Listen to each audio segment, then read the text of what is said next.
বাজলো সানাই বাজলো রেশা খেলো শুভ তিথি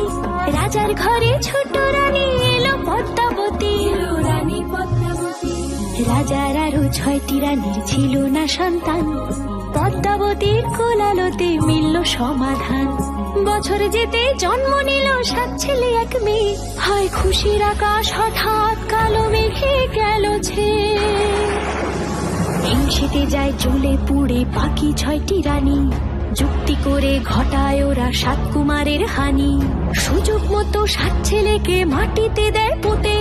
বাঁচে একা পারুল ওরা পায় না তাকে ছুতে ধাইমা বাজায় সেই মেয়েকে বড় করে তোলে 7 ভাইকে পায় যে পারুল 7টি চাপা ফুলে এত কিছুর পরেও রাজার বিপদ যে কাটে না সূর্য নগরে সুখের সূর্য আর ওঠে না হিংসা বিবাদ বিচ্ছেদ আর প্রেমের কাহিনীতে